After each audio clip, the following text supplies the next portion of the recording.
두 번째는 신기수 전문가입니다. 경기 불안에서 금융위기 불안감으로 확대라고 의견 주셨는데요.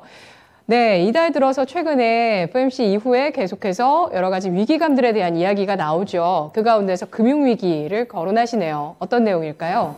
예, 어제 미국 시장의 특징이 좀 이제 장 초반에 좀 오르다가 장 막판에 이제 빠졌어요. 사실은 어제 이제 BOE 총재가 별 발언이 없었으면은 미국 시장도 기술적 반등이 살짝 나왔을 만한 이제 그런 날이었는데, 이제 BOE 총재가 이제 발언을 하면서 급락세가 또 나왔습니다. 어떤 얘기했냐면은 이제 국제 매입 지원 시한을 14일까지로 원래 예정된 대로 하겠다라고 이제 얘기를 했죠. 근데 이제 국채 매입 지원이라고 되어 있잖아요. 그러니까 국채 매입이 아니라 국채 매입 지원이라고 되어 있어요. 이건 뭐냐면은 시장에 요청이 있었기 때문에 한시적으로 국채 매입을 더 해준다, 이제 이런 거거든요. 시장에 이제 요청이라는 것은 결국에는 이제 뭐냐면 연기금 요청이죠. 연기금이 지금 시장 너무 빠지고 이러니까 자기들이 지금 이제 마진콜 걸릴 것 같고 이러니까 자꾸 하다 자산을 내다 팔고, 그렇게 되니까 국채금리가 너무 많이 오르고 이런 부분에서 시장을 좀, 국채금리를 좀 방어하기 위해서 이제 매수를 좀 해나간 부분이 있는데, BOE 쪽에서 나온 단어를 보게 되면은 울며 겨자 먹기식으로 지금 매입하고 있다, 이런 단어가 나왔어요. 이제 그 얘기는 뭐냐면은 지금 사실상 BOE 쪽에서 영국 중앙은행 쪽에서 매입하는 것도 한계가 있다, 이제 이런 이야기가 좀 되는 거고, 연기금을 계속 도와줄 수는 없다, 이제 이런 게 되는 거죠. 그래서 이제 실제적으로 이제 어제 이제 그러면서 영국발 금융위기가 오는 거 아니냐, 이제 이런 불안감들이 좀 확산이 됐는데, 그건 어떻게 연결되는 거냐면 이제 국채금리가 급등을 하니까 연기금이 마진콜이 걸릴 것 같다. 실제로 이제 마진콜이 좀 나오기도 했고, 그렇기 때문에 연기금 유동성 확보를 위해서 자산을 막 매각을 하게 되고, 그러다 보면 글로벌 자산가가 막 추락을 하고, 금융시장이 동요를 하고, 이 불안이 어느 정도 이상 확대가 되게 되면은 위기까지 오는 것 아니겠는가. 이제 이런 시나리오를 지금, 시장은 좀 보고 있는 거죠. 그래서 이제 이런 부분들이, 결국에는 예전에 2008년도 금융위기 때, 어떤 저런 정도의, 저런 시나리오대로 이제 가가지고 금융위기까지 갔던 적이 있어요.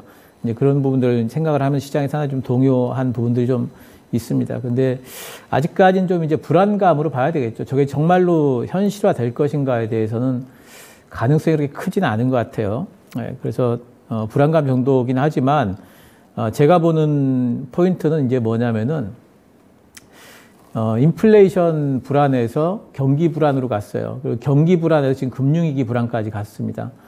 그러면은 이제 불안감이 어느 정도 피크까지 지금 내닫고 있습니다. 실제로 경기가 침체가 되느냐, 이거는 이제 거의 자명한 거예요. 근데 그 시장은 실제 내년도에 경기 침체는 오게 돼 있고요. 그 경기 침체에 올 거라는 부분에 대해서는 시장은 이미 대비를 하고 있다고 봐요. 근데 금융위기에 대해 가지고는 시장이 이제 불안감이 확대가 되는데, 그럼 이거 실제 금융위기가 올 것인가?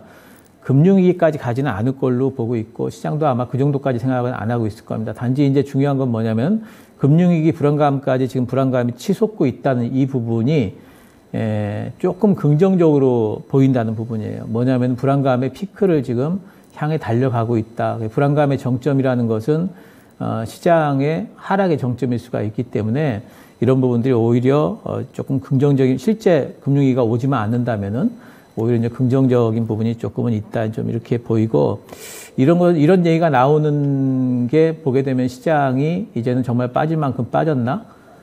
그리고 시장의 투자자들이 많이 탈출하고 싶은 그런 생각들이 피크에 있을 때 이제 시장 바닥이 나온다는 걸 봤을 적에 이제 시장 바닥이 좀 가까워오나 하는 이제 그런 생각을 조금 하게 되고요. 단지 이제 단기적으로는 추가 변동이 분명히 이제 가능하다, 이렇게 봐야 되겠죠. 국제금리가 어제 같은 경우에도 미국 국제금리 잠깐 보시면은요, 거의 또 전고점 부분까지 또 올라붙였습니다. 4.0 부분까지 거의 갔어요. 그래서 만약에 CPI가 예상치보다 높게 나와버리면 한번 치고 올라가겠죠.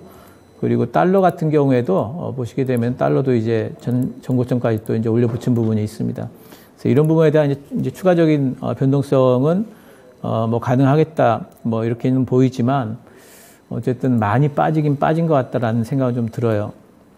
그리고 이번에 이제 가령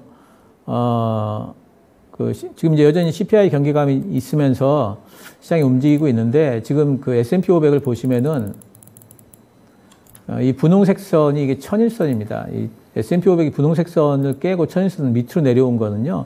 코로나 때, 이때가 코로나 때고요. 그리고 이때가 언제냐면 금융위기 때예요. 그래서 이런 이제 금융위기 이상의 어떤 그런 위기감, 또 예전에 보면은 이제 IT 버블 때 꺼지고 나서 이럴 때 이런 때가 아니면 천일선을 깬 적이 없거든요. 근데 만약에 이번에 그 S&P 500이 조금만 내려가도 천일선이 깨지는데 그러면 단기적인 어떤 투매 같은 것들, 단기적인 변동성 확대를 예상을 좀 하긴 해야 될 것 같습니다. 그럴 경우에는 저는 한 3,400 정도 좀 예상을 하고 있는데 어쨌든 그렇게 되면은 어느 정도 불안감의 피크는 좀 오지 않을까. 상당히 안 좋은 얘기가 나오면서 밑으로 빠지겠지만 그때가 오히려 바닥을 잡아가는 초입이 아닐까 이런 생각을 좀 하고 있고 그래서 시장 반등이 이제 저는 기간적으로 본다면은 최소한 길어도 FOMC 11월 달 금리 결정 이후에는 시장 바닥 잡을 거다라고 보고 있고 그 전에도 CPI가 하나의 기점이 돼가지고 단기 반등은 좀 나올 수 있겠다라는 지금은 오히려 좀 시장에 대해 가지고 기회를 좀 잡아볼 수 있는 그런 시점에 다가온다 이렇게 좀 보고 있고요. 뭐 오늘만 본다면 우리 시장이 그 삼성전자나 SK하이닉스 좀 이제 좀 지켜주고 있습니다. 근데 이제 그 CPI 때문에 무너진다면 다 같이 무너질 거니까 그렇게 크게 중요한 것 같진 않고 어쨌든 아까도 말씀드렸습니다만은 저는 단기 전략은 CPI에 어떤 이제 어떻게 반응하는지 글로벌 증시가 이걸 확인을 하면서 단기 전략을 좀 세워야 될 것 같다. 하지만 분명히 시장은 불안감의 피크를 향해서 지금 달려가고 있는 부분은 있는 것 같다. 이렇게 말씀을 드리겠습니다.